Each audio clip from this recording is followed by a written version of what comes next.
Hey there, hey. Hey. Welcome to another episode of The Healing Seat. Today's episode will be focusing on the faith factor. Okay. Faith factor. Yes. Faith Factor. Yes. So basically, like, how do we have faith during a fallout? Like, how do we heal with God during a breakup or during a divorce? Mm. What does healing look like for each of you during a difficult season of your relationship? We can start with Kim. Wow. Oh, I am healed. Oh, may have some scars. I'm still here. Disappointments. I'm still here. Say Kim. Yes.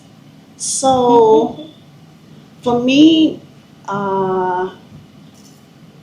physical is easy in my own mind for my own self. When you say physical, you're talking about physical healing? Okay. Whether how fast it comes or whatever, I have a really good faith in my own. My body is fearfully and wonderfully madness. So my mind is locked in with those kinds of scriptures, such that my body responds. When it involves other people, because they have choices with regard to me, because they can not respond, they cannot be acceptable or receive the prompting of the Holy Ghost with regard to anybody, themselves or me, such they can cause me pain and brokenness, and to feel as though I am in some way not healed. I'm sick, I'm fractured, I'm bruised, I'm scarred. Sometimes that's a little bit more difficult for me to wrap my mind around when people are involved in the dis-ease. What do you call that? In the dis-ease. The disease, the dis-ease, the pain, the suffering. So a lot of time you have to remove yourself away from that or from them, that person, and then you have to work on your healing by yourself. Jesus loves me, this I know.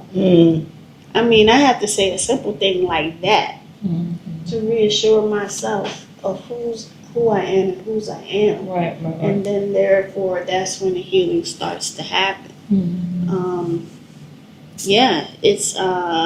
It's mental, it's emotional, it's psychological. Yeah. What about you, Shauna? How did you or have you had to explore God's plan and God's healing plan versus like romanticizing the pain? And that's not to say like, What do you mean? Like, I think sometimes Are we talking about relationships? Yeah, we're talking about relationship.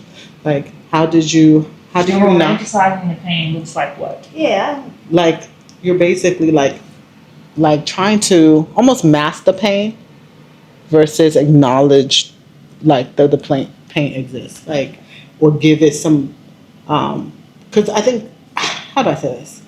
I think I can speak for myself. When I was going through it, I almost like you get so numb that That's just the way they are? Yeah, you start to like make excuses. That's just the way they Yeah, are. you start to make excuses for the pain. You start to make excuses for the pain that they caused you. Yeah. I understand. Maybe I'm too sensitive. For me, I think the worst pain that when I think back when the and on a particular relationship where I can say I felt the worst pain, right? And I don't want to air quote it like it was nothing. It was painful, right? These are pain. I really lean in on then and any time that looked like it, and now, though he slayed me, well, I trust him, and it's gotten me through every heartbreak. Yes, it's gotten me through every season, winter, every cold night, every tear. And it's like, because I know on the other side of the pain, there's a lesson, and the lesson makes me better. Yeah. So regardless of what the loss was, the lesson makes me better. Yeah. So that's what that'll preach. The lesson is the slay. You know, I mean, the pain is the slay, and the lesson is what I'm gonna learn from that, and I'm gonna put my trust in that. I'm gonna put my faith in that part of it. It sucks. That hurt like hell. You know what I mean? And there are a lot of things that I probably said in my prayers to God, like, just kill him. You know, you said vengeance is yours. Let's take him out. Just do something. But I think those sleepless nights and pain and hurt, we've all gone through it. If you live long enough, if you haven't gone through it enough, where it take you out like that, live a little bit longer. But no matter, and that's not just for relationships, right? For me, there's been financial hardships. There have been relationships that has caused financial hardships. And that was a grief on two ends, because when you lose everything financially and you lose everything in your heart at the same time, my God. That part, that's hard. Loving the same person? Yeah. My God. And so you can go through a series of grief of loss and rebuilding and, romanticizing the pain of, how did I let this happen again? China, you're so stupid. You know what I mean? Kind of putting it all on you, but the devil wants you to stay there, right? And blaming yourself. God wants you to trust that the pain that He has for your life is for good purpose. So figure out your lesson. I think that's because I've been that a lot. That's a lot of times where when I'm faced with confrontation and I handle something wrong, or the outcome isn't how I want it to be, I'm like, all right, God, I trust you when I'm supposed to see in this situation. Even if the lesson is, Sean, you ain't supposed to see nothing, you just sit back and let me do my work. Cool. You know what I mean? Sometimes it's consequences. Yeah, sometimes it's just let me just do my work. God let you rerun it in your head and you go back, okay, I shouldn't have done. Yeah. That's where they dropped the ball at, right here. Yeah. The lesson. So the lesson. That's in the lesson too. Yeah, that's in the lesson, and I trust God's plan in that. I just trust. I'm gonna trust God's plan for my pain. That's what I'm gonna do. I like it. Yeah, no. For me, I feel like in the Nigerian community, we are martyrs as women. We are. We glorify the pain. What do you mean? We normalize. We're like, oh, he cheated, girl. That's to be expected. Oh, he got a baby mama. Oh, that's to be expected. Like, that's ghetto. That's ghetto. It's ghetto. It's not okay. It's not to be expected. And we do it because the culture accepts polygamy, right? And so, God forbid if he's not, like, it's one thing to, like, be a notarized polygamist, but it's another one to be undercover. And most relationships are undercover, polygamists. Like, they got their side chick, but they haven't officially announced that they got their side chick. Like, I'm not saying I endorse polygamy, but I respect those who let you know up front. You know what I mean? Yeah. Because then you know what you're working with. Yeah. You know what I mean? And then you're choosing to accept this lifestyle. Yeah. But when he cheats on you several times and you didn't choose to accept it. To be, but you somehow endorsed the behavior because somehow I don't want to be a single mom. I don't want the shame. I don't know what people are going to say. I think that's not just Nigerian culture. That's here. That's here. In the United States. That's in Maryland. Shawty said That's next That's door. in PG. Yeah. That's in PG, Temple Yeah. Hills, Moe County, Yeah. Calvert, Yeah. St. Mary's, Yeah. Charles. Yeah, but I promise you, the average Nigerian woman would have lost 3 decades of her life before she exited life. Like 30 years? Yeah, and be like, oh, after 30, now you got a revelation. Like now you know he. So let me ask you this: Like, is it cultural?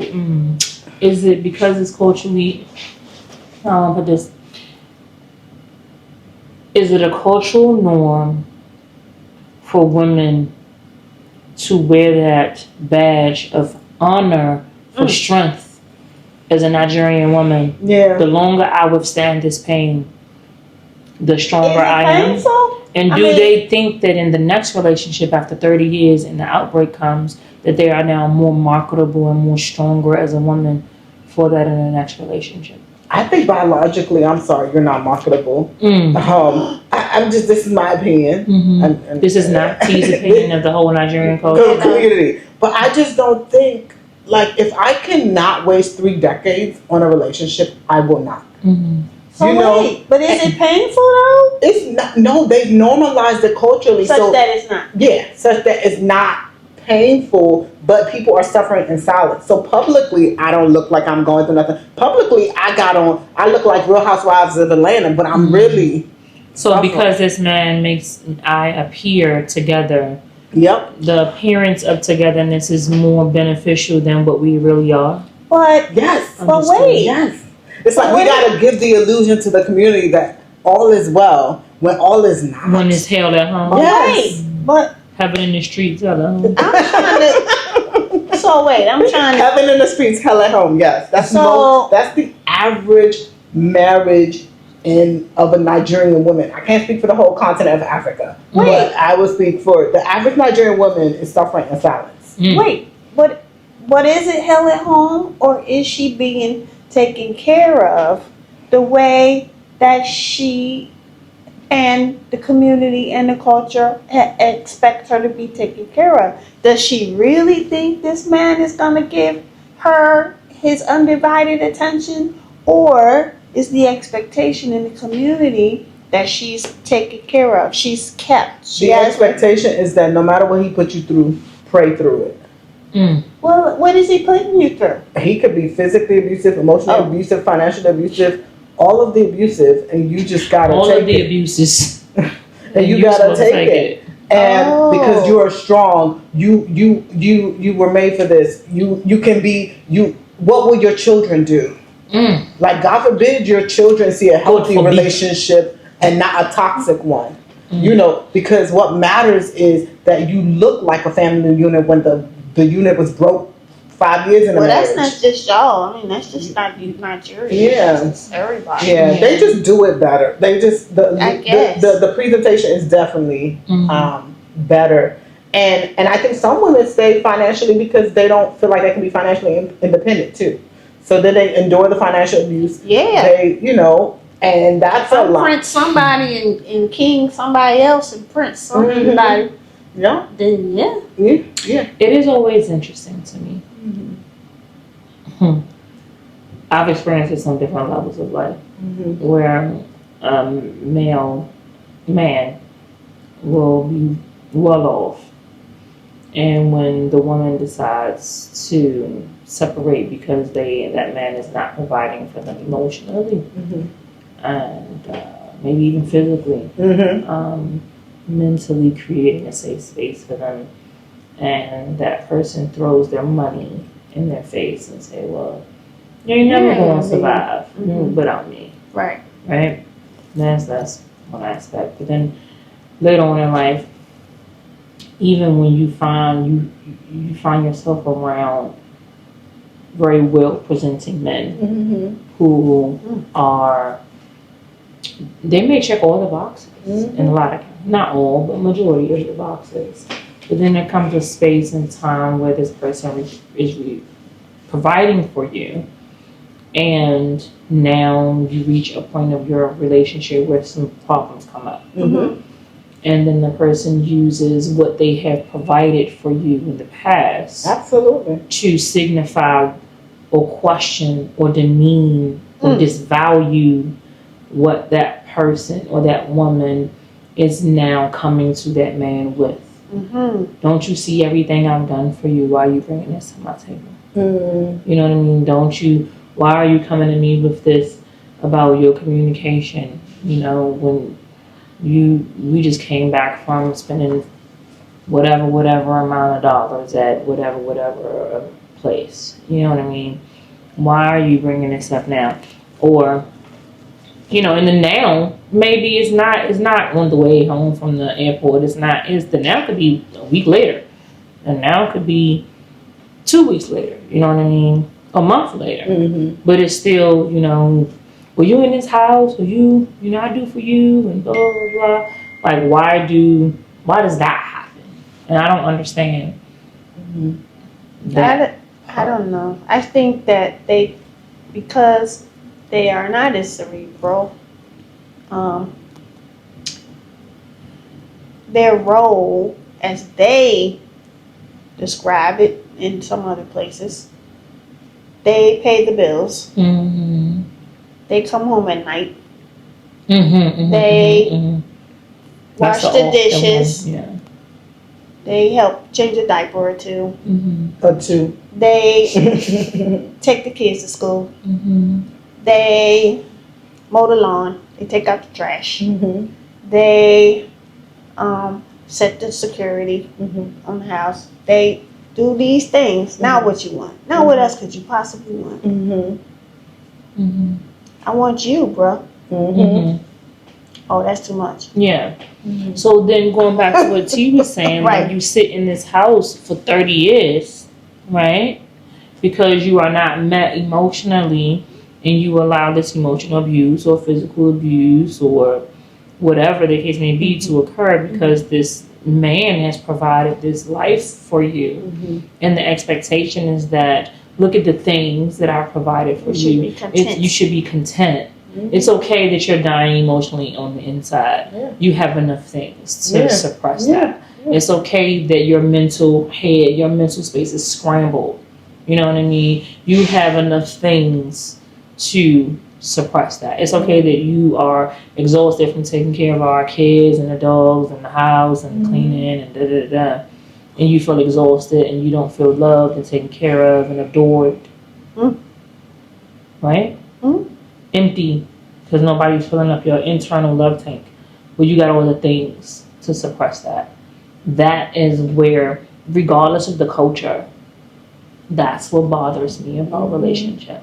And that is where I question relationship. You start which is why I question marriage. You start filling it in with other stuff. You know, Yeah. You start filling it in with other stuff. Seriously. I'm not saying what I think, I'm saying what I know. Mm-hmm. You start, especially if they did all the things they wanted to do while you in the first try century. In In the first 30 decade. years, first three decades. And then you come into your own. In my case, you come into your own and you say, hey, let me get this Social Security. Let me do this. Let me have a podcast. Yeah. Let me start my businesses. Yes. Come on, Let me plural businesses. let me do things. Because all the first 30, we all were about what you were doing. And therefore we didn't expect the cup was being filled by the children. Right? Now the children are out and grown, and you're now instead of filling your cup with all the things you were doing, you want the wife to fill your cup with. But now the wife is used to you're not filling her cup, so she's filling her cup over here. Other things. No, that's a dangerous line. That is a dangerous line. That's a dangerous line because filling your cup with other things could mean other things. You know what I mean? Could. And so, if you don't really have your boundaries set, Yes. you know, I mean, you have to have, I mean, let me tell you something. You The don't devil is wanna- always busy. but you don't You want can to. have boundaries set, but you can be over here saying, I'm going to do a podcast and I'm going to mind my business because this is what makes me happy, or I'm going to open up my new businesses because it happens. And somebody sends over a really fine, See that? tall chocolate real estate agent that listens. It's like, you know, Well, Kim, well, you look, your eyes don't have the same glow today. You good? Okay. Come on, let's go get a cup of coffee before we go look at this building real quick. well, you gotta. You don't want to jeopardize the family. You gotta not jeopardize the family. Yeah. And you have to realize these people don't do just stuff just cause. They have ulterior motives with most things. You ain't taking me to get no coffee just because I'm. The light in my eyes look Yeah. You or maybe bring you a cup and of why coffee. you looking that close? Let me tell you something. Why you looking in my eyes that hard anyway? To be able to see the light in my eyes. That's what you gonna say? I'm gonna be so like, you close? so jive. I'm gonna be like, you so jive. you You jive. That's a whole word. Yeah, you jive. I am not easily flattered. I'm not easily flattered. So Yeah. I'm old. That's good. I'm gonna say, I'll be like, Yeah, but you know, if you're not careful, man, I guess the lesson on this is like, you know, you have to, if your mate is finding other ways to fill up their love tank, you know, you gotta reassess. you gotta reassess. Yeah, and then realize that as you are devoting and sacrificing in a relationship, keep a part of your identity. So keep your woman's circle. Oh yeah, Like, absolutely. keep your woman's circle, because that was the hardest part of the divorce, was nurturing relationships again. Because I had isolated myself, whether intentionally or unintentionally, from relationships in an effort to focus on our marriage. And I think that was that church narrative of, don't have nobody in your business, keep it private. You know, if you have a relationship, go to Jesus and see your therapy, okay? If nobody else be in your business, let the therapist be in your business. And if he don't want to go to therapy, you go too. You go for yourself. Do it for yourself. Get your body snatched for yourself. Go get your mental health for yourself. Have your own set of coins for yourself. Have your own children for yourselves. Because baby, Having your kids for your mate. don't do it for nobody else. No. Do it all for yourself. Who doing that? A lot of people. Because when they walk out, you got to be able to sustain it for yourself. Who doing that? Who having kids for somebody? People are having kids when they're not ready, or they're having kids thinking To hold on to a relationship. To hold on to a relationship, like to a marriage. Yeah, like baby. Absolutely. What do they call it? Like try to keep them trapped for the baby. You can't trap them. Absolutely. It's 2025. Ain't nobody getting trapped for nothing. Absolutely. You can't trap them with kids. A lot of women. They Don't want to be have trapped. the You won't child be trapped because by they yourself. think if the child, if they have the child, they have the man. They're keeping close. Yeah, Can't go Oh, just nowhere. close. yeah. The assumption They might be is married to somebody. It The doesn't assumption- matter. We are in a culture right now, and this is getting off topic a little Okay. bit, where we are in a culture with accepting the bare minimum. And that's okay. Like, I can have your child, and we can be Yes. okay, and then you run out Yes. there and marry somebody Yes. else. absolutely. Yes. And then I'ma still be Yes. wanting to Absolutely. be Yes. hanging out, and Yes. then I'ma still let you come over my Yes. house and watch Yes, I am. Netflix with me. Yes, I am. That's exactly the Why are you martyrdom holding that on to my head? That's Welcome the- to the room. That's the martyrdom I'm talking about. I think I needed to get specific. When I talk about martyrdom, that's what it looks like in the Nigerian community. He has kids somewhere else, but because I'm the first wife, we good. I'm clutching my pearl. He got other kids that he may or may not be showing up for, but because I'm the first wife, I'm good. We are in I'm the first. Nigerian culture may have already been doing this. To exit out. There is definitely a culture of I'm okay with accepting the sacrificial crime. Am I accepting it because I don't want to be married to nobody? No, so here's the I thing. do want to be married. I think it's circumstantial. What is it? Okay. This is Shauna's point of view. This is Okay, not okay. the views of both HSD her or any of Okay. his affiliates. Okay. Period.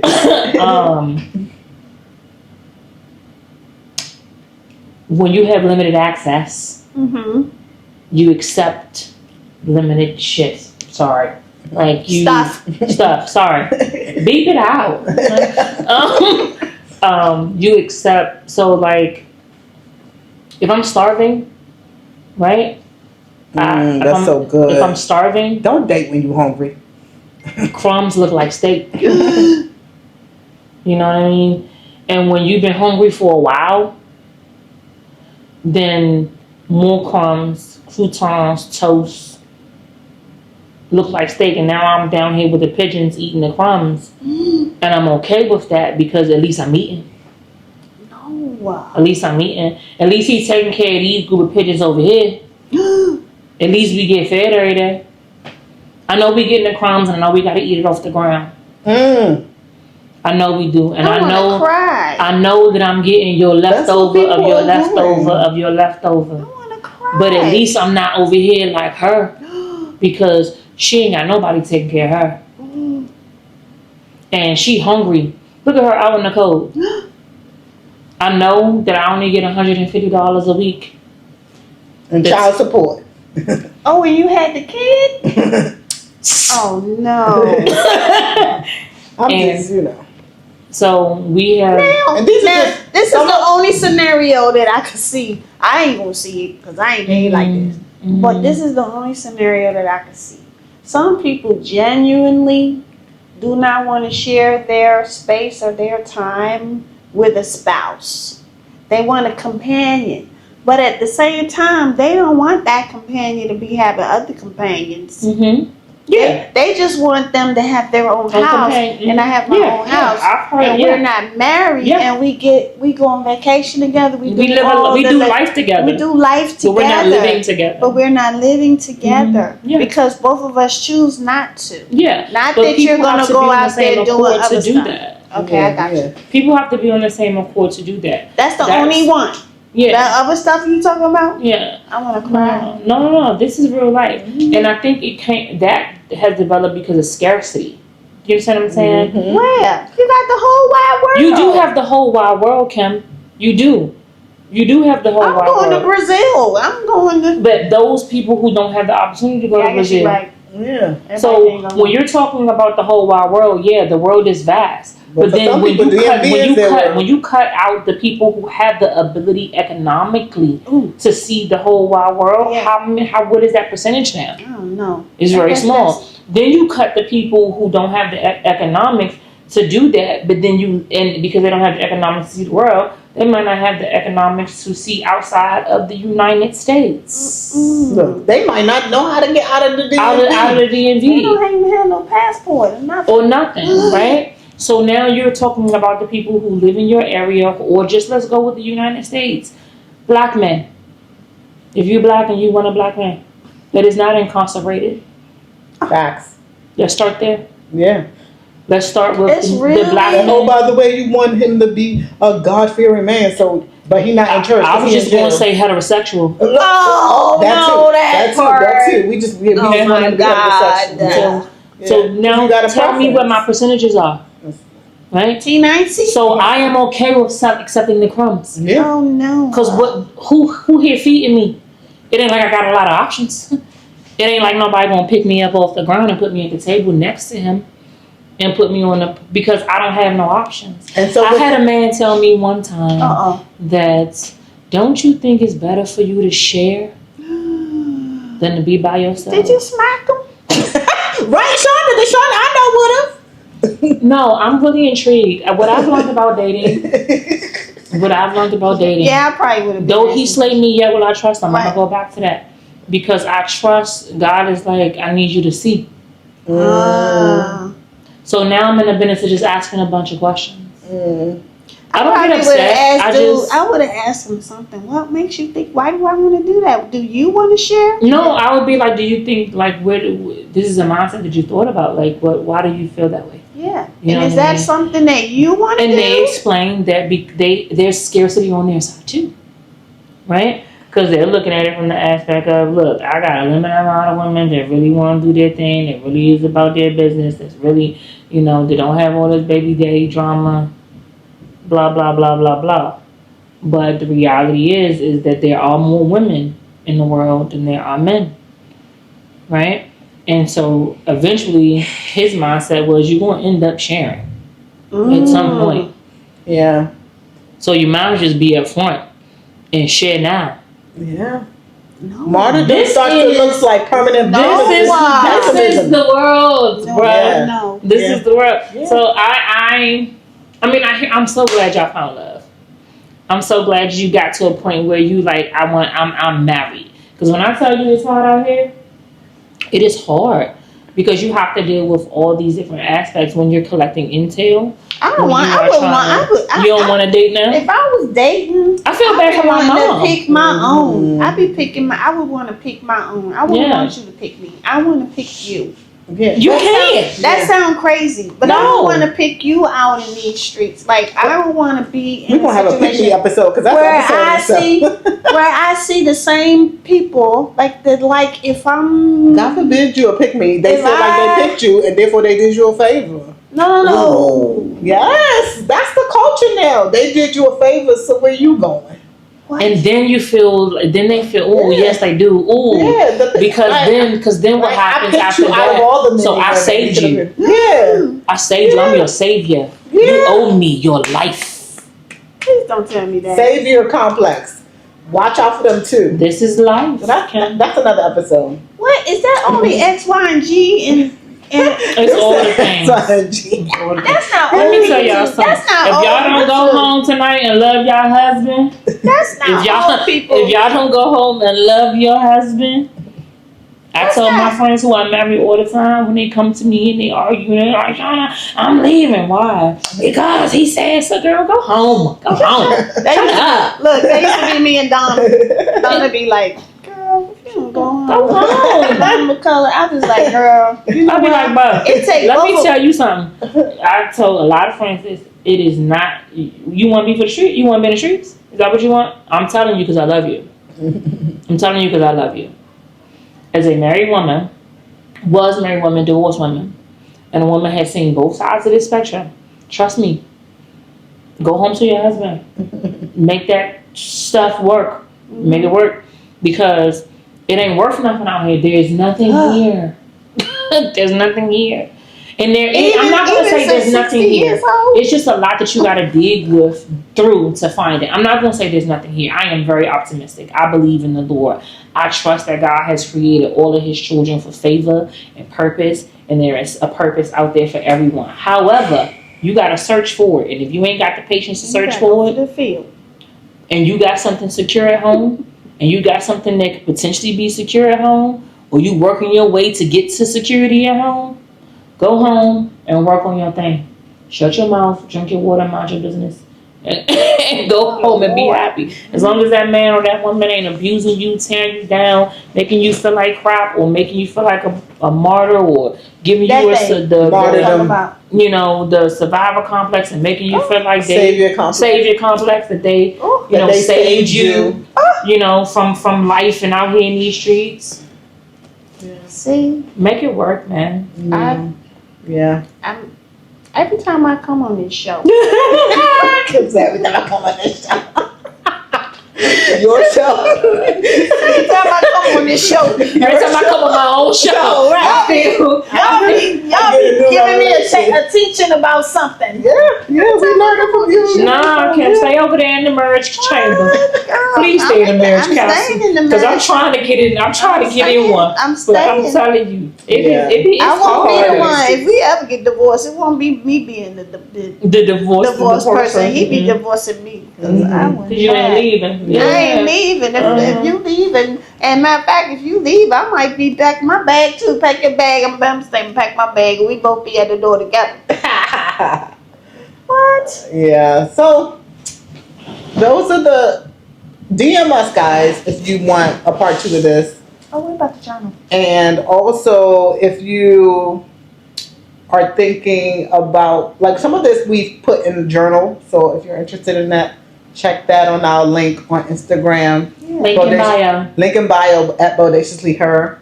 But we're curious to hear what you want to hear from us. So definitely DM us with topics that you're interested in. If there's anything that was triggering, let us know. and that you want us to like expatiate on, let us know. Yeah. And on that note, bye, girl, bye.